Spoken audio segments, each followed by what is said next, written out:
Good morning. I don't think I've ever had the pleasure of welcoming a group to someone else's class. Thanks, Eric, for that honor.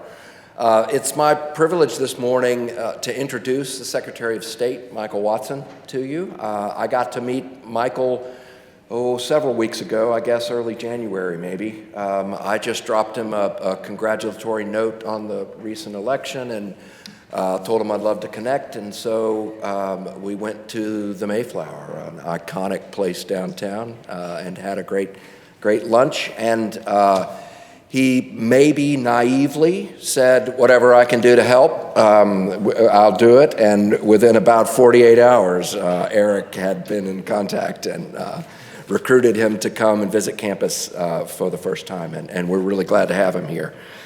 Secretary of State Michael Watson is a dedicated public servant driven by his desire to improving the lives of Mississippians. He has a background in law and business. He served 3 terms in the state Senate prior to assuming the office of Secretary of State. Understanding the significance of a thriving business environment, Secretary Watson launched initiatives such as the Tackle the Tape initiative, aimed at reducing regulations and red tape to foster economic growth and increase opportunities for all Mississippians. Beyond his professional commitments, Michael is deeply involved in his community, volunteering with organizations like the American Heart Association and the American Cancer Society. To his wife and 3 daughters, he's a devoted family man, and he remains connected to his faith community through First Presbyterian Church in Pascagoula. Most importantly for me, it took me about 3 minutes of talking to Michael to understand that he is in public service and leadership for all the right reasons, not for power or influence, but to make our little corner of the world a better place for us, but more importantly, for his daughters, for my sons, and our next generations. So I'm pleased that Secretary Watson has chosen to join us this morning. Welcome to Millsaps.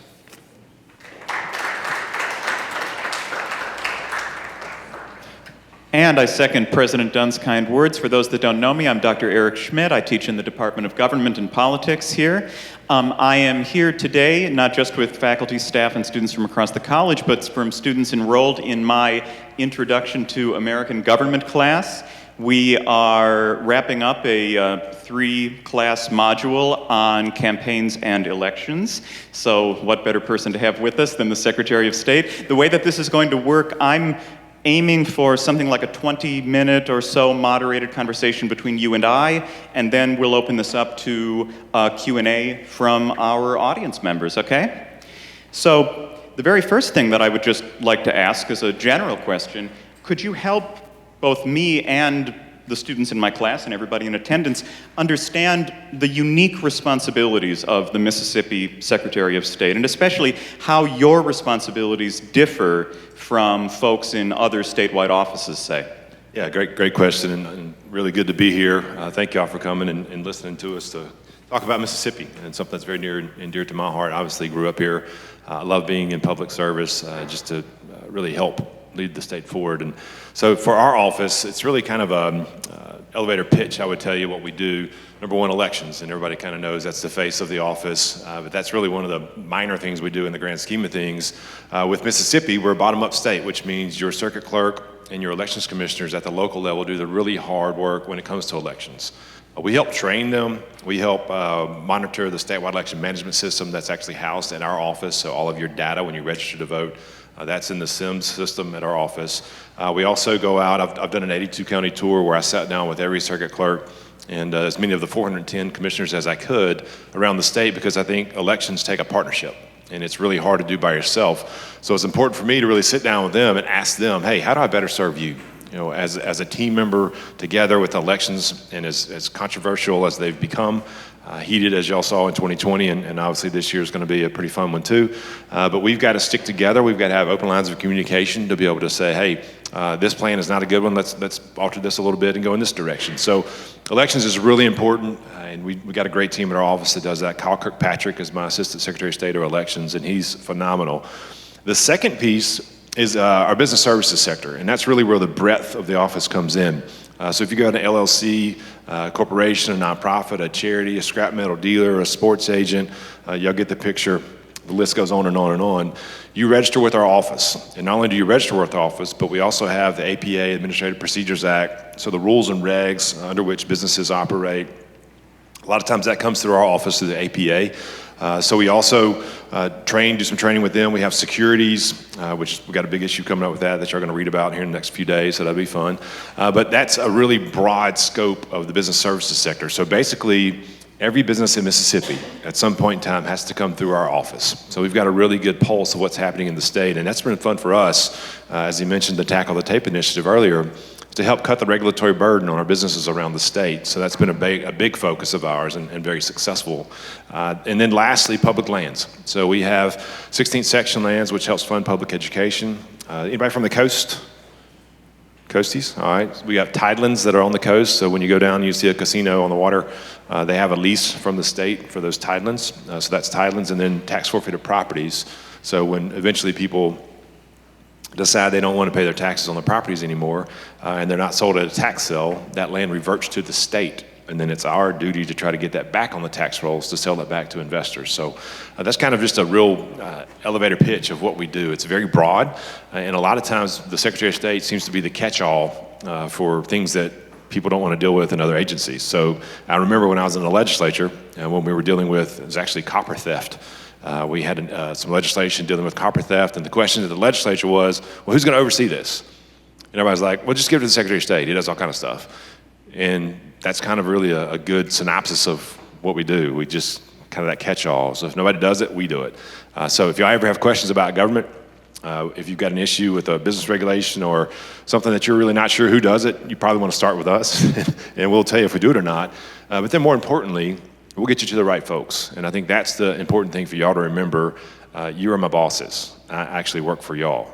And so when you have issues or questions, I hope that you'll reach out and then let me help you, because that's my job. You are my bosses. So that's kind of what we do as a big 30,000-foot view. Well, then let's zero in then on the work of your elections division in particular. And I should say, this is just my first year at Millsaps, but it's very clear to me what a good relationship my department, the Department of Government and Politics, has with your office. I know that we worked with you on voter registration last fall and on making sure that all of our Millsaps majors are educated about how to vote, where to vote, when to vote, and all of that. So thank you very much. I wonder if you could speak to, though, but you mentioned just how fraught the language, the dialogue is about elections right now. Could you speak to what you think the biggest misconception about elections and voting in the United States or in Mississippi specifically is? So I don't know if there's one single one, but a great example. When y'all saw 2020, and we had a few folks that, in my mind, were maybe a little too far out on one side or the other, and had a lot of conspiracy theories and ideas that they were kind of talking about. I'm a very conservative individual, and I don't hide from that. That said, there were some folks that were way out on the right that would say specific things that I knew just they weren't true. It's just not true. And when you would try to talk to them about, hey, here's why that isn't true, they would say, well, that's whatever. They didn't want to believe it. And it was like all of a sudden I'm part of the machine. And just because I'm an elected official, I'm no longer to be trusted. And I think that distrust, that toxicity in politics is what's wrong with our country right now, to a large extent. And so even my dad, my own dad, we were talking, and there was a report that came out that there were, 50-something thousand votes that were switched on machines in Mississippi, which just wasn't true. And I said, I was talking to my own dad, and I said, Dad, let me tell you how this process works. When you walk into the precinct, this is how you vote, and this is how it's counted, and it never touches the internet until it gets transferred from election central at the county level up to the state level. And oh, by the way, then you go back and you've got these paper trails so we can count the ballots, so we know who voted. I mean, not who voted, but how they voted, who voted, how many people voted, how many ballots should have been cast. I mean, it's a really pretty good system. Well, no, son, my own dad. So I think that's the hard part when you have folks that just have this something in their brain that says, I can't trust this. No matter what the facts are, no matter how long you spend trying to explain it to them, doesn't matter. And I think that's the hard part with politics right now. So it sounds like you see yourself as sort of a neutral arbiter about the facts surrounding campaigns and elections and claims of voter fraud, for example, some of which are legitimate, many of which are not. I want to speak about your political neutrality for just a second. Despite your Republican Party affiliation, right, I read in Mississippi Today, and I assume that this hasn't changed, that of the 8 statewide offices in Mississippi, you're the only statewide official to have not endorsed formally former President Trump's re-election campaign. By my count, at least a few Republican secretaries of state in Indiana, Wyoming, Missouri, South Carolina, Ohio have endorsed former President Trump. In my own home state of Wisconsin, our Democratic Secretary of State has endorsed Joe Biden. I'm sure other Democratic secretaries of state have too. Could you explain your personal decision to not make a formal endorsement and maybe explain too how that relates to the way that you see your office? Yes. I was asked and was very direct in my response, and no, I'm not going to do that. I think the chief election official should be above reproach when it comes to looking at elections. And if I were to, and this is not just the presidential, this is state as well. I've really tried to stay out of every election possible because I think with the toxicity that's out there, and somebody says, oh, well, of course he won. The Secretary of State endorsed him, and he went in and changed the numbers to make sure that he won. I don't want anything like that to ever be said about me. My character is much more important than my title as Secretary of State. So I think it's been important for me to stay neutral in that ground. Have I caught some flack? Absolutely. And I get it. It's okay. One of the secretaries that you just listed there, I called him. After I saw the endorsement, I said, look, you got to be careful with this. The distrust that's out there right now, and you're coming out weighing in before the elections, even before you and happening, and you're the chief election official, I just don't think that's a good look. And he said, yeah, I thought about that. Well, no, you didn't. But you got to be careful, and I think that's one of the most important pieces about the toxicity part, is having folks who understand their jobs, and I'm not saying these folks don't understand their jobs, but being able to cast the idea of, I am impartial. This is the most, in my opinion, should be the most nonpartisan office in the state, because you're over elections. Everyone should get a fair shake. Free and secure elections are for both parties. Democracy's for everybody. And I think that's an important, really, needle to hold in the middle. And when you can do that, I think it hopefully quietens the toxicity. And that said, I was just at the National Association of Secretaries of State a few weeks ago in D.C., and I've always preached this piece about the toxicity. And too many times I see if I'm a conservative and I take this viewpoint, and somebody over here is a Democrat and they take this viewpoint, and then we just retreat. I can't talk to that person anymore. I got to be mad at them. And if I'm seen with them, that means I'm going to compromise, and that's a bad thing. No, it's not. So I've tried really hard to push this idea of building these relationships. And one of the things with those circuit clerks, when I announced that I was going to all 82 counties, there was a clerk in the back. She was a Democrat. And she was sitting next to a Republican clerk who was actually a good friend of mine, but the Democrat clerk didn't know. So she leans over when I announce that I'm coming to all 82 counties, and she says, that guy, that young man's way too conservative. He'll never come to my county. So she comes and tells me, well, guess where the first county I went? Hers. And I thought it was really important for 2 reasons. Number one, if you say you're going to do something, you better do it, especially in elected office. People have to understand they can trust your word. But number two, I wanted her to understand, yeah, I got elected as a conservative Republican, and I don't hide from that. But I didn't get elected just to serve Republicans. I did not get elected just to serve Democrats, and I did not get elected just to serve independents. I got elected to serve all Mississippians. So as I made that tour around the 82 counties, I really tried to, again, the toxicity piece, everybody matters in this game. And let's sit down, let's listen, let's talk, let's have a conversation. You don't have to agree with me, that's fine. So that's kind of how I approached this thing. Well, going into the NAS Association, there were a couple of secretaries that took a certain individual off the ballot in their states. And his name starts with a T and ends with a P. It's got a RUM in the middle. I'll let y'all do the rest. And I found myself, Maine specifically, getting mad at her because I think all of us knew what she was going to decide. And let me be very clear, the way that the Maine law works, she was well within her bounds to make that decision. She had absolute right to do it. I think she made the wrong decision, and I think the Supreme Court agreed with that. But that said, she made the decision that she felt was best for her. So we go into this meeting at the National Association of Secretaries of State. We have a secretaries only meeting at the beginning and a secretaries only at the end. And there's no staff, there's no media, there's no nothing. It's just, hey, close the door, let's yell at each other, and get this over with. And it was very calm, which was very good. But I'm a big relationship guy, so I walk in the room, I hug everybody, I shake hands, how's your family doing, blah, blah, blah. And this morning of this meeting, or this afternoon of this meeting, there was one person that I did not shake hands with, didn't hug. I avoided Maine. And I had gotten mad at her to the point of I didn't want to be around her. And here I am preaching this, hey, stay away from this toxicity, and it was happening to me, and I felt it. And so we go to our meeting, we get done, and I'm leaving, and wouldn't you know it, the last person in the doorway with me trying to get out is the Maine Secretary of State. And I'm thinking, this is going to be really awkward. I'm going to have to either, and I'm like a foot away from her, so my mind's going really quickly. Do you turn really quickly? Do you dodge her? What do you do?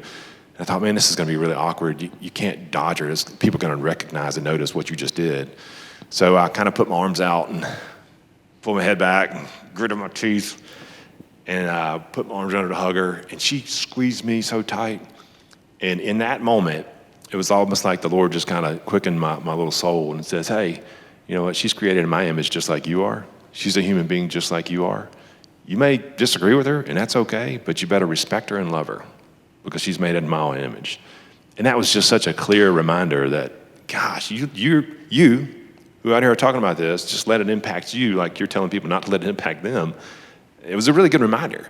And I think as we can do that, build these relationships, even when somebody doesn't agree with us, we don't have to retreat and go get in our little cocoon and not hear what they have to say. That's bad for our country, it's bad for our state. So I just encourage you, I don't know how I got on all this, but I just encourage you to let that kind of sit in and sink in with you. Yeah, and as you were speaking about the Supreme Court case in question, Trump v. Anderson, and really, I know that reading Supreme Court opinions is not everybody's favorite thing to do, but everybody here owes it to themselves to read every page of Trump v. Anderson, especially the concurring opinions, and especially Justice Amy Coney Barrett's concurring opinion, where she says that this is really the time to turn the temperature down, to turn the temperature way down, not up. And it sounds like you've taken proactive steps as Mississippi Secretary of State to turn the temperature down in some key respects, especially with respect to those professional relationships with other secretaries of state and with other elected officials.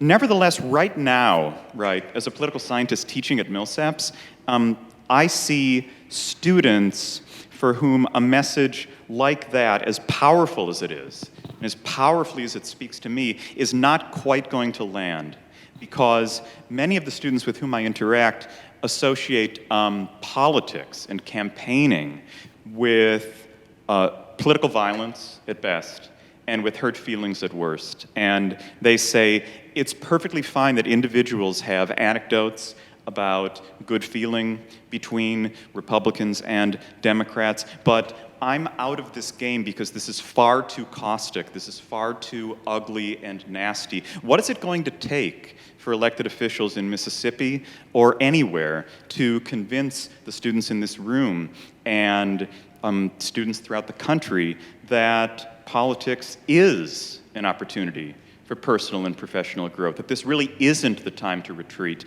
and that there's a way to engage as proactively and civilly as you have? I think it takes the idea of America really kind of settling into your heart and what this country's about and what it's supposed to be about. And when you understand how this country was built and where there's some issues that probably should have been a little different, probably so, yeah, sure. But the premises on which this country was built and the idea that you come to America for the American dream. And I've traveled around the world now. I've been in China, South Africa, all over the place, Central America, South America.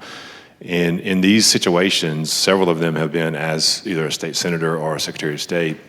And not one time have I ever heard, hey, what about the Chinese dream?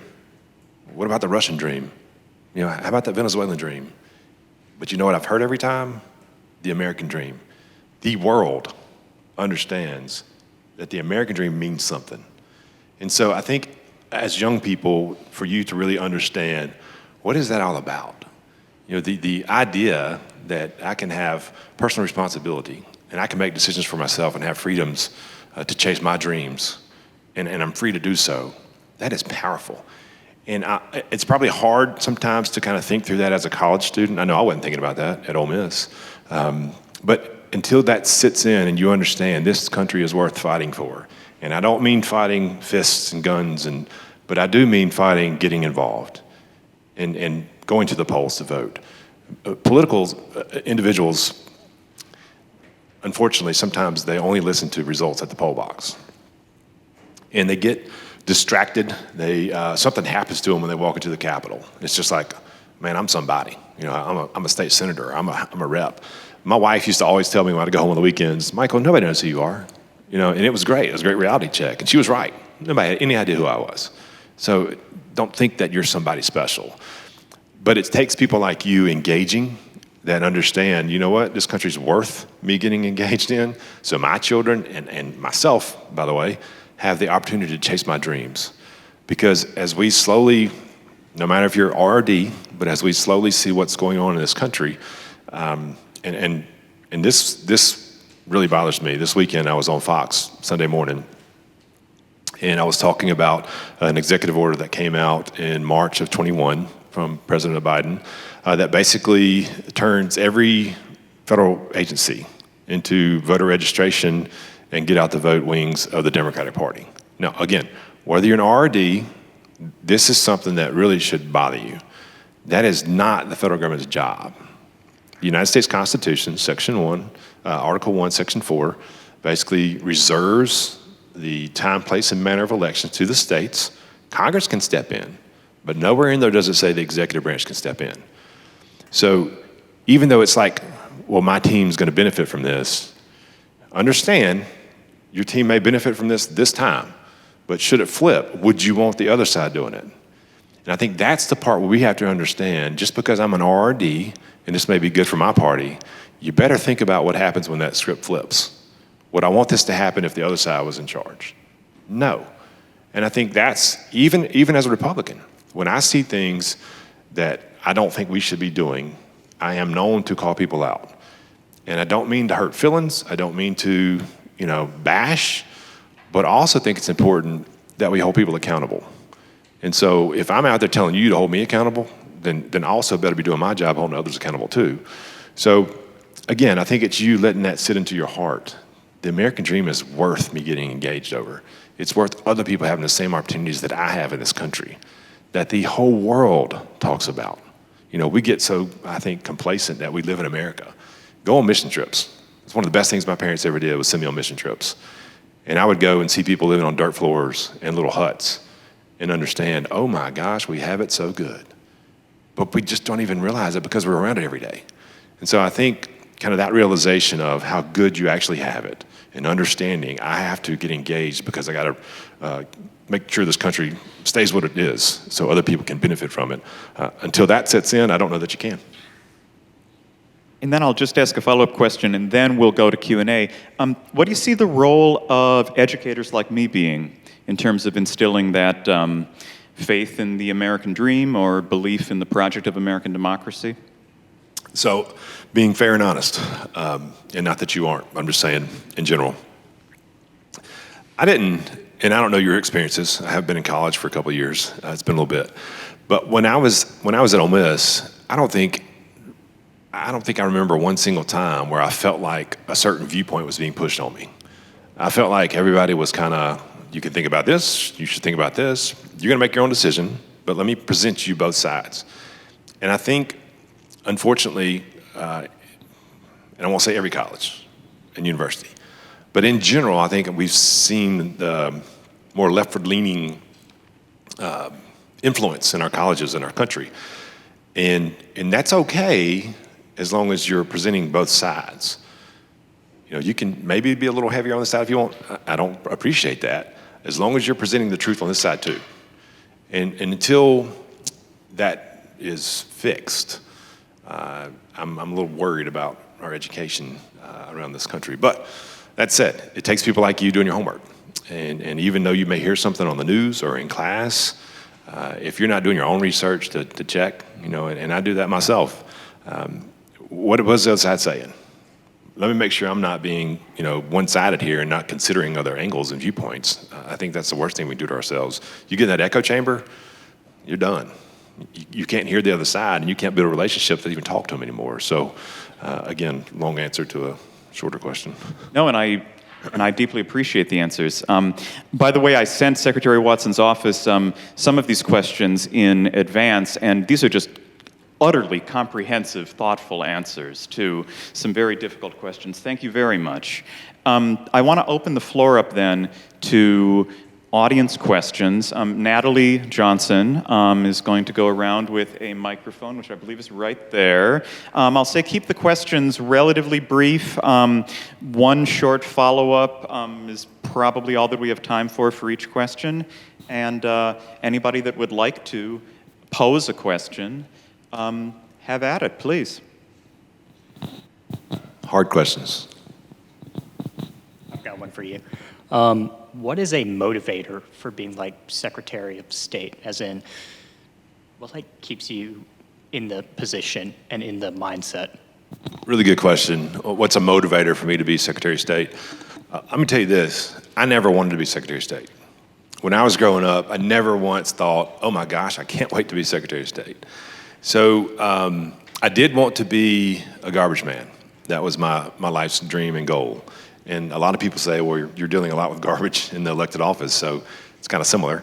And I remember in 5th grade is kind of where I really started thinking about public service, and it was because my parents were in the ministry. My dad's a pastor, and it was just always kind of drilled in my head, do what you can to help other people. That's what you should do. Love God, love others.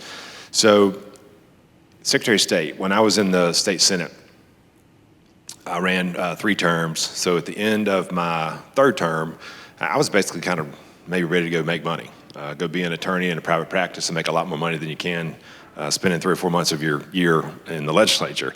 It's very difficult.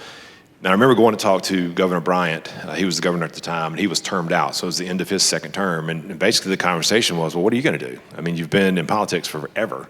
What do you do after this? And I think he got about 2 sentences into his answer, and he didn't answer, and said, what are you going to do?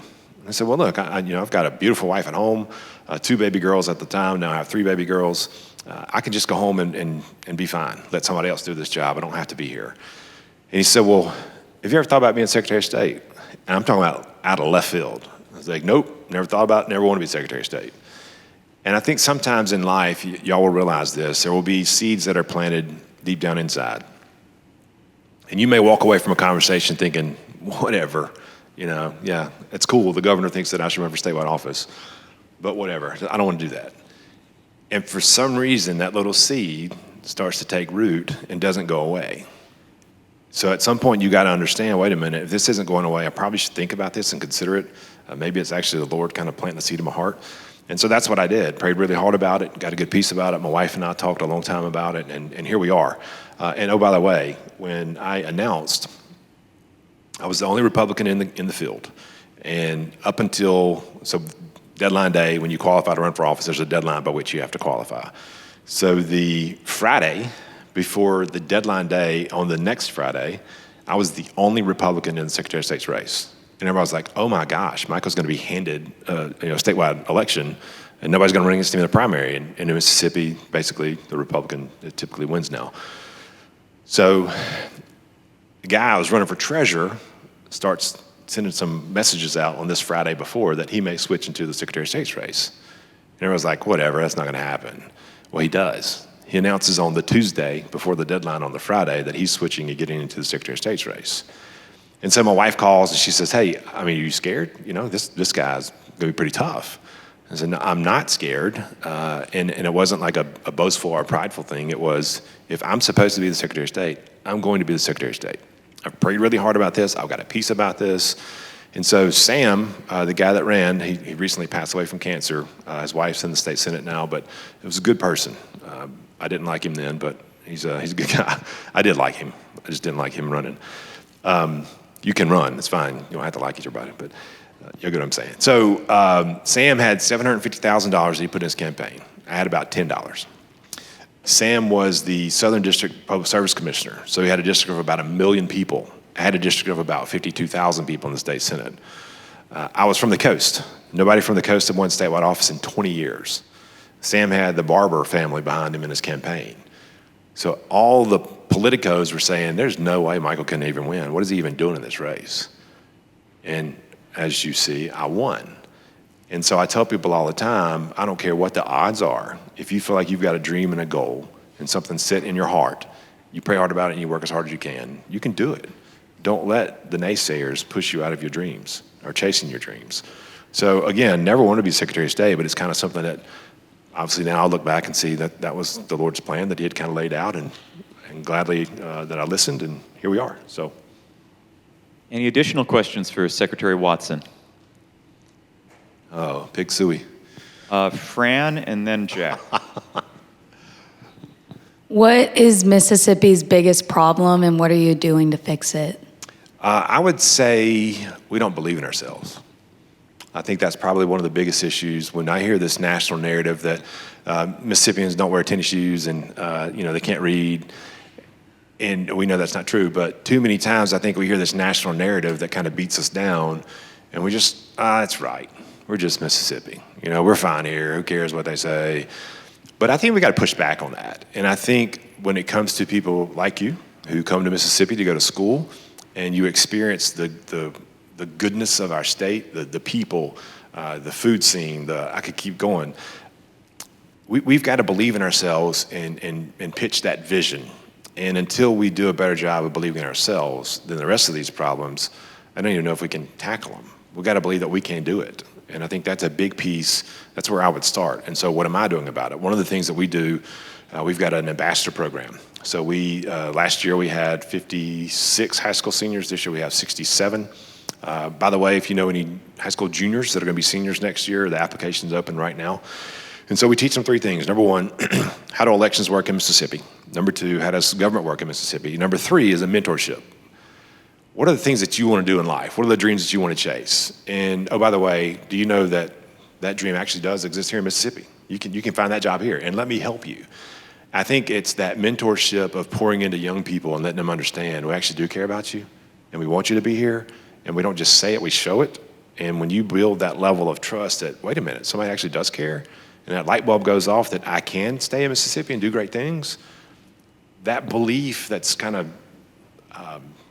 injected into people that, man, we do great things here.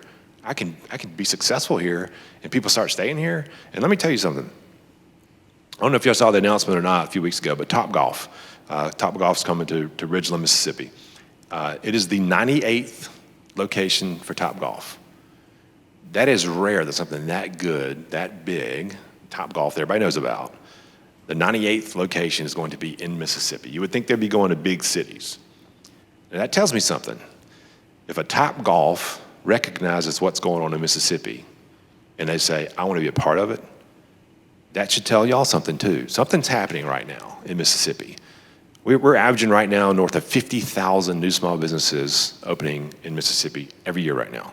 When I came into office, it was 35,000 in 2019, skyrocketed ever since then. Not because of me, not all because of me, but I think it's our legislature's done a really good job of framing up the tax structure, and then our focus on cutting the regulatory burden. And businesses see that. They want certainty, and if they know the regulatory burden's here, but it's going to go down because this crazy wild-eyed Secretary of State keeps tackling these regulations, I want to go be there. I want to be a part of that. And so I think you're seeing a opportunity right now that all of us should seize upon in Mississippi. Believe in ourselves. We see other people are now starting to believe in us too, and we're just poised for greatness in our state right now. So I would think that would be my answer. Sorry, another long answer. Jack Garr. Are there any ways that you think that Mississippi elections are potentially threatened or at all? I'll tell you one thing that bothers me about our elections. So the cornerstone in my mind of having integrity in the process are clean voter rolls. And the important piece here is for, I think, all Mississippians to understand whose job is what.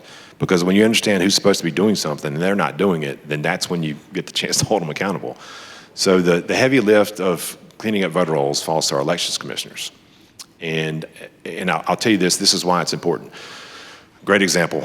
There was a county down south of here where, and if you're in a nursing home, you can request a mail-in ballot. You have to sign a form saying you want the ballot, and you obviously fit in one of the exemptions for an absentee ballot by mail.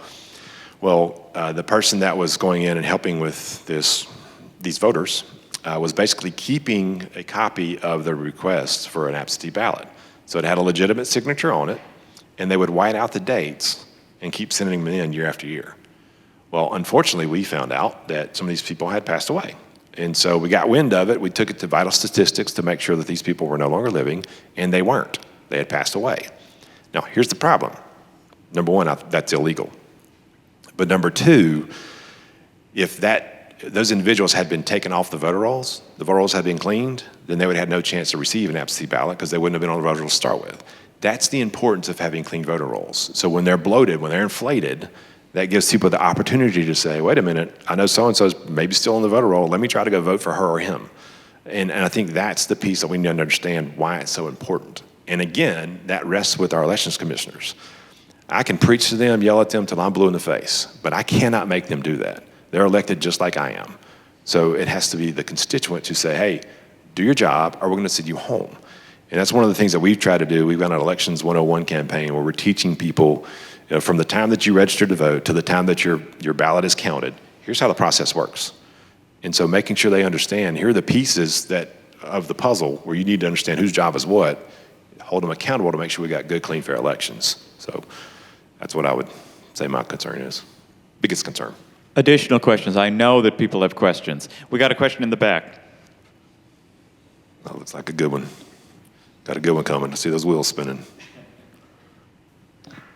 Does your office do any work to monitor election misinformation on social media? I thought you were going to stop with, does your office do any work? We do to some extent, and Liz, by the way, my comms director's here, Liz Johnson. And by the way, I think it's so important to surround yourself by smart people. No matter what you do in life, and if you're in leadership or if you're just in business or whatever, find people that are around you that challenge you to be better. And I think it's important to have people like Liz on our team that are very smart, that will tell me, hey, dummy, she may not say dummy, she may use another term, but you need to think about this another way. So it's really good to have people that are going to challenge you in your life.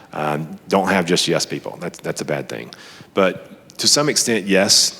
Matter of fact, there was one that came out 2 weeks ago, or a week ago, that was a group that looked at our voter registration rolls, back to the point of clean records, and they didn't have the full picture. And so I've been responding to, I get text messages and emails and, oh my gosh, did you see this about Mississippi? My dad. And I have to explain it. So we do kind of we try to monitor what are the things that we need to get in front of. And if I see something I think, man, this thing's about to blow up, we'll put a statement out on the front end saying, hey, we're hearing questions about this. This is actually the truth. And oh, by the way, you can go look at the statutes in Mississippi I'm not making this up. So yes, we do monitor to some degree, but I also think it's important to, the First Amendment is really important.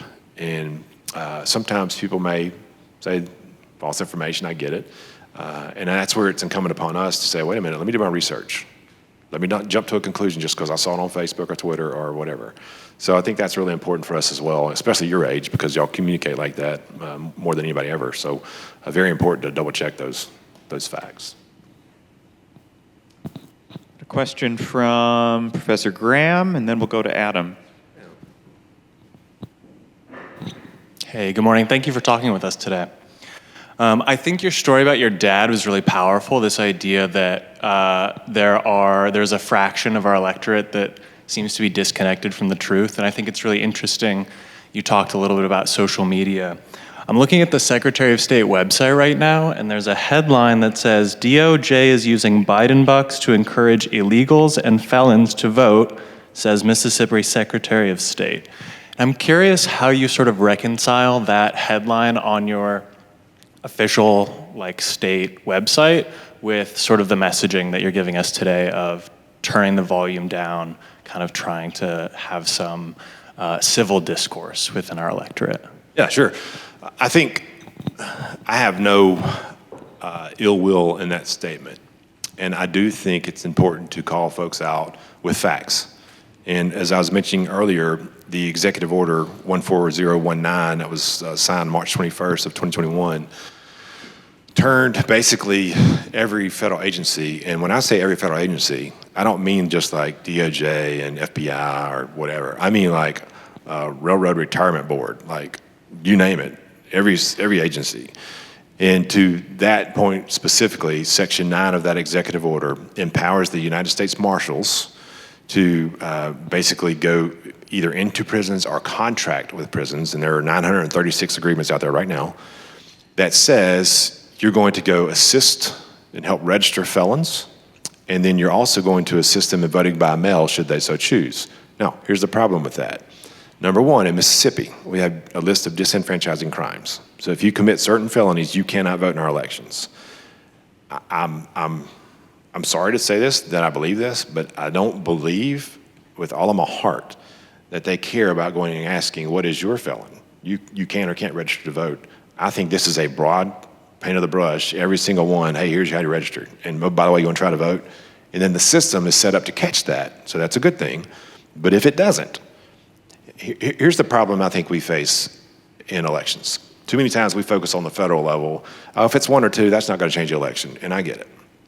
But if it's a school board election, if it's a city council election, if it's a smaller election, 1 or 2 votes does switch it. And fortunately, if that can't change a federal election, but it changes a local election, you need to understand that a school board can raise your taxes a whole lot faster than the federal government can.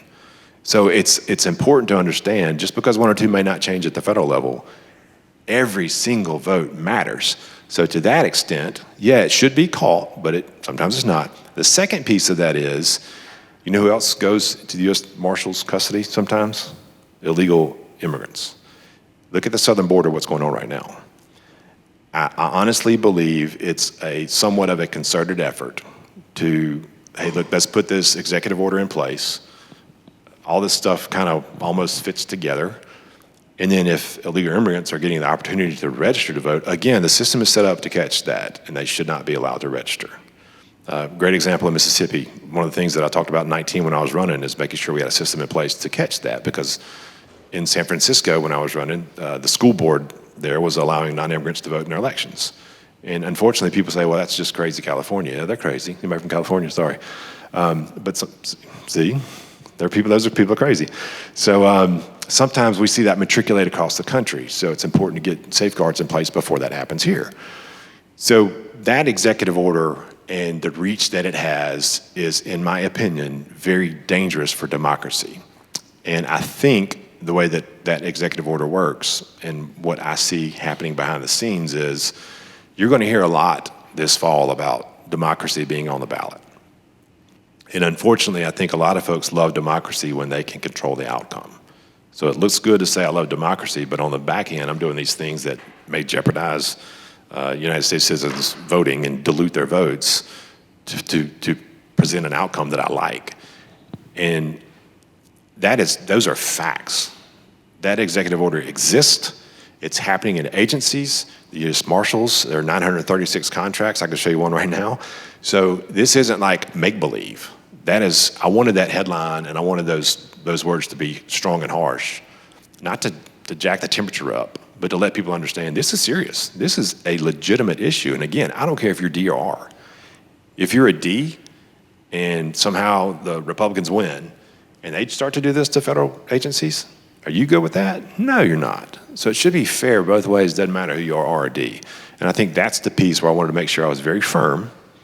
This is happening. This is true. This is, I think, a threat to democracy in our country. We got to call it out. So there are times that I think you do have to be firm. Now, the good thing with that is, if you've already built the relationship, people understand, you know what, I can call Michael. I can have this hard conversation. I know what he stands for, I know what he believes. And sometimes he is going to say strong things. So I can square that one up pretty good. Adam, Yeah, first off, thank you for being here with us this morning. Second off, you mentioned earlier in your Q&A with Dr. Schmidt the plight of the growing sense of apathy you sense amongst people in the political process, people becoming disengaged with politics. Do you also think there's something to be said about doing something structurally to make people want to be more engaged with the process? So for example, right now in Dr. Schmidt's class, we're talking about the way votes in and this is obviously beyond state elections, but the way votes in a presidential system are tallied based on the Electoral College. Do you think that there is a case to be made for, say, proportional voting and proportional allocation of votes in the Electoral College? We get into an Electoral College discussion here? I think the Electoral College was absolutely brilliant. And back to your point, with that, if you understand how the census works, and there was a big argument when President Trump was in office about the census and whether or not illegal immigrants should be counted, and basically said they shouldn't, the court said, yeah, you can. When you start, very careful with my words, when you start adding congressional seats to more left or right-leaning areas, long term, I think you understand that you're gaming this system.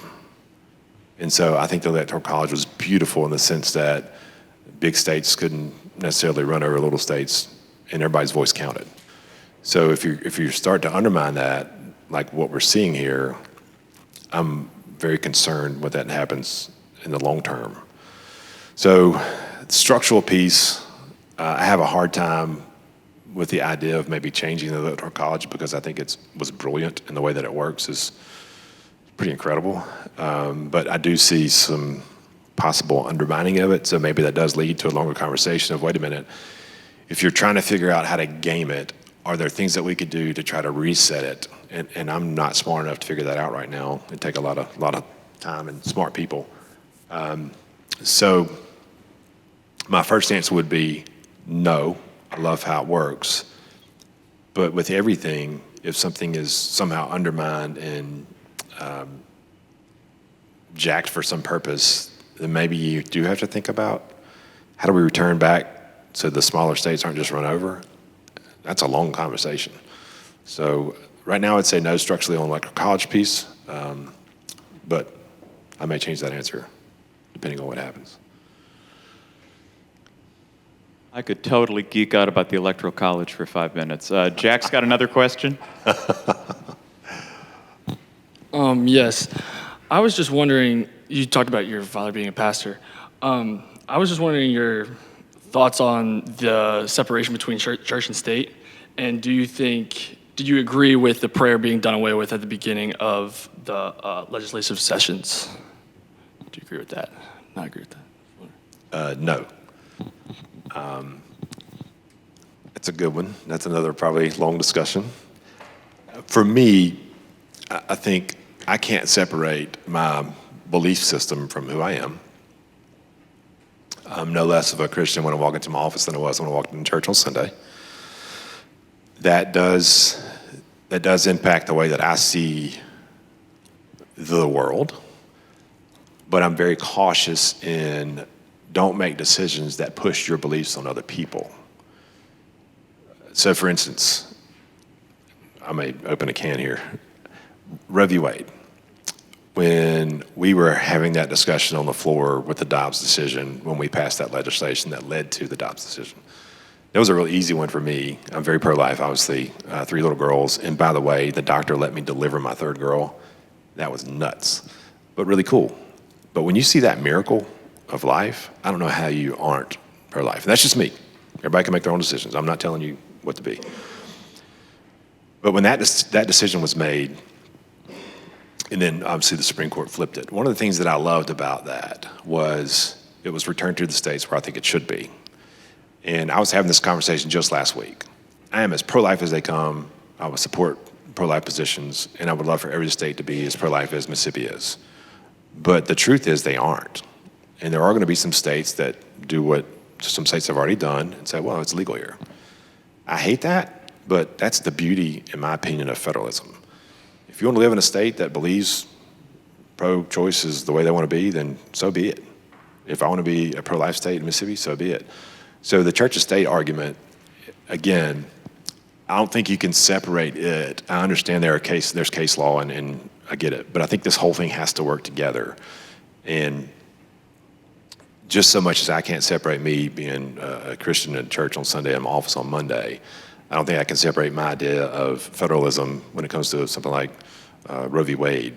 So I take all of this stuff, I try to take it all together, mix it all up, make a good mud pie like my girls like to do, and try to apply that without saying, because I believe this, then you got to believe that. That's not how this country is supposed to work. And I think that's the problem when we see everybody retreat to their corners. Well, I'm a Christian and I believe this, so I can't talk to that person because he's pro-choice or whatever. That's bad. That's not good. Now, that said, I do think it's important to align yourself with folks who have the same beliefs you do to help keep you held accountable.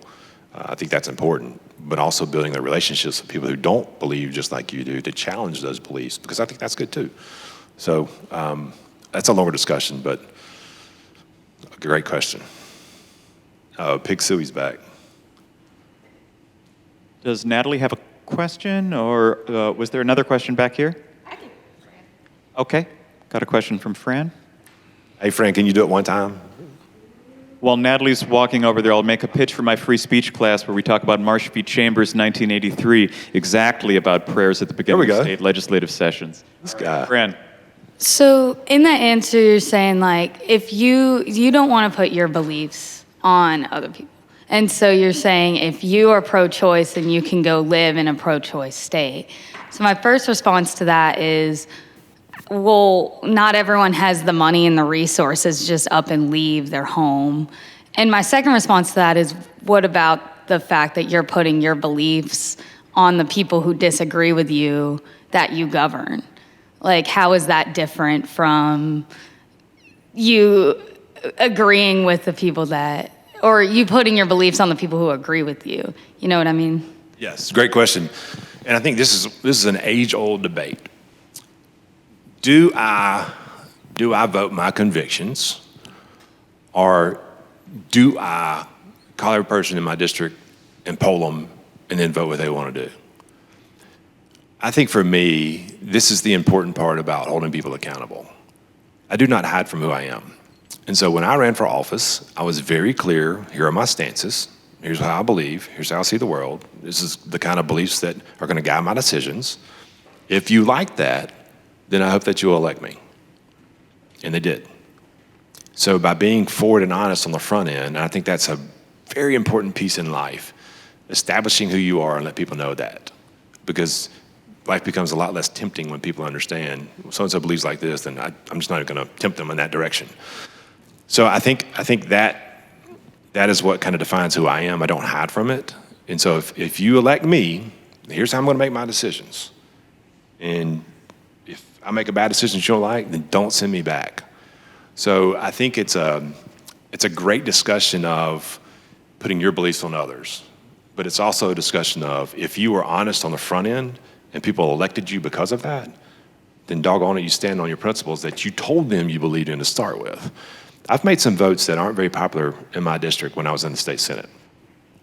Great example. I voted against a bond bill that had $10 million for my home port because it had a bunch of junk in the bond bill too that I didn't think we should be doing. So I get a call from the port director and he says, hey, what were you thinking? He didn't say it that nicely. And I said, hey, can I come to the port to explain why I voted like I did? And so I did. And I explained it. They didn't agree with me, didn't like it, but they respected the idea that I could come stand on my own 2 feet and explain to them why I did what I did. I think in that same vein, when people understand this is who Michael Watson is, and if you vote for him, he's going to continue to vote like he believes, and no matter what the instance is. So I think that's a really long discussion. Do you present who you are on the front end? People vote for you, so then you almost have a free pass to vote how you want because they understand who you are. Or do you, once you get elected, you got to throw all your beliefs out and just poll the crowd every time? That's a long discussion, really long discussion. For me, I choose the first option. I tell you who I am on the front end, and I'm gonna stick to it. Now, should things change? I'm open-minded. I can understand facts, and I'll do my homework. But on the front end, I hope that people understand this is who I am. Your second question is a really, really hard one. Because Mississippi is a red pro-life state, folks that don't have the means to move to a blue state or to wherever they want to, that's a really hard one. And it's the same discussion that comes up with parental choice in education. If I'm stuck in the Delta and people say, well, you have schools there. Well, I don't have a school that I like for my child, but I can't move to a district to get my child the education that I want them to have. That's a really, really hard one. And I don't know that there's a really good answer for that, because obviously majority vote is what puts people in office. So the majority of the state decides they want to go in this direction. There is going to be a minority. And sometimes that minority of voters may be pro-choice or may be anti-school choice or maybe whatever they are. But again, that's how this country was set up with elections, in the sense that they are, that the majority votes for their representative, the Republican form of government, and they're going to vote, in my opinion, they should vote how they told the people they're going to vote. Because I think once you get into office and you start changing your belief system based on who calls you one day and who calls you the next day, man, that gets you wrapped up around the axle, and it's not good. So very long discussion to your question that we don't have real time for, but I try to boil it down for you, kind of where I am. All right, well, we're at 10:10. Let's give Secretary Michael Watson a Millsaps round of applause. Thank you very much for coming, and I'll just say, as people are filing out, that discussions like this is really just the beginning of the kinds of conversations that the Department of Government and Politics, myself and my colleague, Dr. Victoria Gorham, really like to promote. So if you're interested in something that you heard here today, shoot me or Dr. Gorham an email and set up an appointment to meet with us at one of our office hours. We'd be happy to chat more. Discussions to have. Thank you for those that asked questions, terrific questions, and thank you again to Secretary Watson.